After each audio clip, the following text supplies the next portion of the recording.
পূর্ব মেদিনীপুরের চণ্ডীপুরের রথ, সুপ্রাচীন রথের গায়ে জমিদার বাড়ির ইতিহাস। কথিত স্বপ্নাদেশেই রথের শুরু, রথের আগে এখন শেষ মুহূর্তের প্রস্তুতি।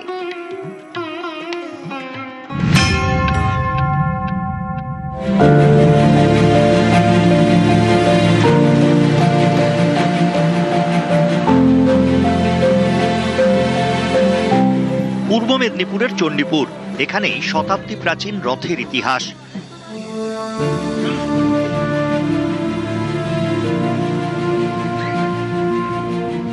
কথিত হবিচক গ্রামের জমিদার প্রমথনাথ কর ছিলেন নিঃসন্তান। সন্তান লাভের কামনায় তিনি পুরী যান, সেখানেই রথ প্রতিষ্ঠার স্বপ্নাদেশ।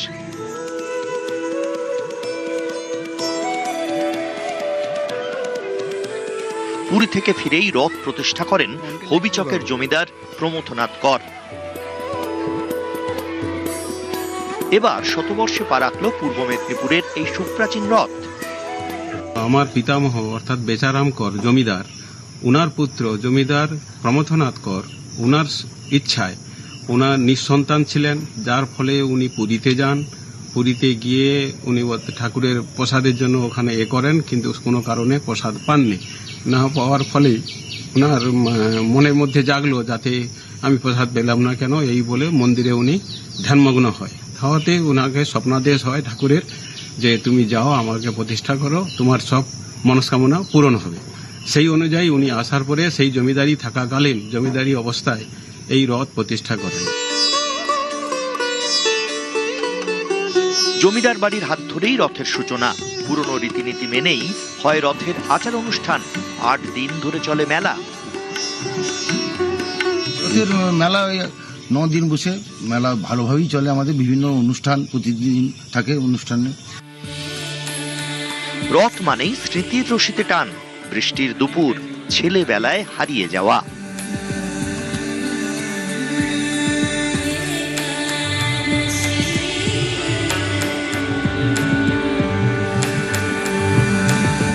বছরভর অপেক্ষায় থাকেন।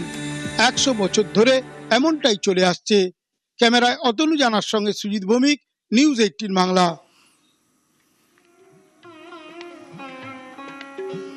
আসছে রথ, রথ মানেই স্মৃতির রশিতে টান, মেলা, জিলিপি, পাঁপড়। এবার এই রথেই বিশেষ নজর নতুন সরকারের।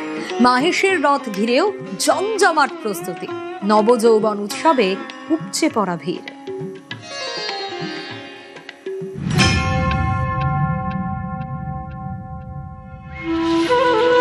মাহেশের রথ, সুপ্রাচীন এই রথের বয়স প্রায় 650 ছুঁই। রথের আগে ধুমধাম করে হলো নবযৌবন উৎসব। রাজবেশে সাজানো হয় জগন্নাথ, বলরাম, সুভদ্রাকে। জগন্নাথ দেবকে পরানো হয় রূপোর হাত। ভক্তের বিশ্বাস, এদিন জগন্নাথ দর্শন মানেই তাঁর কৃপা লাভ। এদিন মহাপ্রভুকে 56 রকম ভোগ নিবেদন করা হয়। আজকে 14 দিন পর আজকে ওনার গর্ভগৃহ খুলেছেন, উনি সবাইকে দর্শন দিয়েছেন। আজকের দিনে উনাকে সোনার মুকুট, রূপোর হাত পরিয়ে উনি স্বর্ণ বেশে আমাদের সবাইকে দর্শন দিয়েছেন। আজকে হচ্ছে নবযৌবন উৎসব আমাদের। পশ্চিম মেদিনীপুরের দাসপুরের খাঞ্জাপুরের রথ ঘিরেও হাজারো ইতিহাস।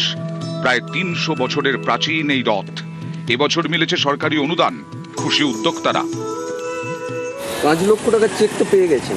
হ্যাঁ, পাওয়া গেছে। আমরা খুব খুশি যে বর্তমান সরকার যে আমাদের এই চিন্তা ভাবনা নিয়েছে, যেগুলো ঐতিহ্যবাহী রথ, পুরনো রথ, তাদের জানি যে পুরনো মানে তার তো কিছু তো নষ্ট হবেই, সেগুলো যে রিপেয়ারিং করার আমরা সুযোগটা পাবো।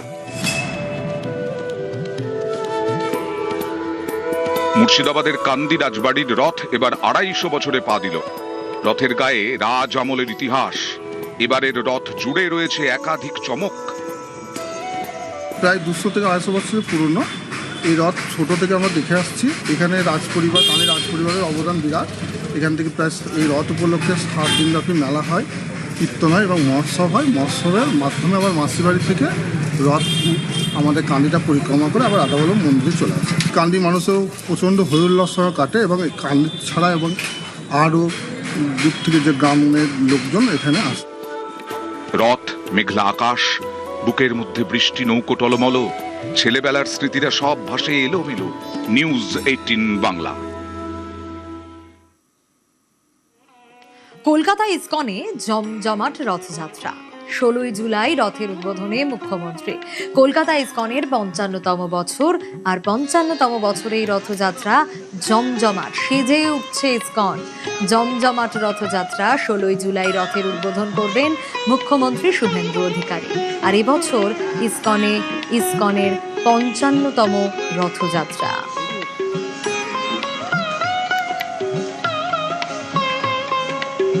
এবছর কলকাতা ইসকনের 55তম বর্ষ রথযাত্রার।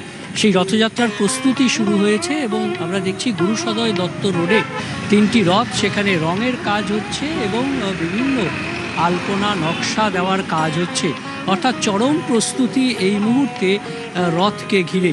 এই রথ 16ই জুলাই এই রথ শুরু হবে এবং 16ই জুলাই মুখ্যমন্ত্রী শুভেন্দু অধিকারী তিনি আসবেন এবং রথের রশিতে টান দিয়ে তিনি রথযাত্রার উদ্বোধন করবেন।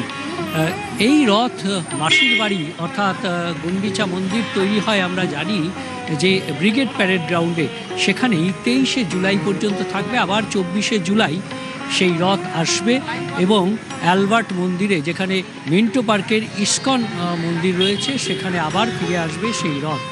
রথযাত্রা ঘিরে এখন সাড়ম্বরে প্রস্তুতি পর্ব চলছে ইসকন মন্দিরে।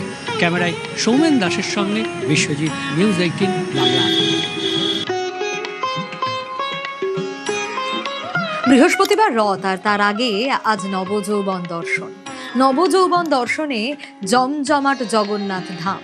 মহৌষধিতে নবযৌবন বেশে জগন্নাথ, সুভদ্রা, বলরাম। রাজবৈদ্যদের সেবায় তাদের জ্বর সেরেছে। জগন্নাথ, সুভদ্রা, বলরাম 15 দিনের নিভৃতবাস বা আনসারা কাটিয়ে তারা এখন সুস্থ। স্নান যাত্রার পর থেকে পুরী ধামের বন্ধ দরজাও খুলেছে। দারু মূর্তিতে ফুল, অশ্বগন্ধা, আয়ুর্বেদিক উপাদানে তৈরি তেল, রীতিনীতি মেনে ফুলুরি তেল বা ভেষজ তেলে সেবাস। বৃহস্পতিবার আষাঢ়ের শুক্লপক্ষের দ্বিতীয়ায় রথযাত্রা 7 দিনের জন্য গুন্ডিচা মন্দিরে জগন্নাথরা যাবেন। কোথায় যাবেন? মাসির বাড়িতে। জগন্নাথের সঙ্গেই থাকেন দাদা বলরাম, বোন সুভদ্রাও।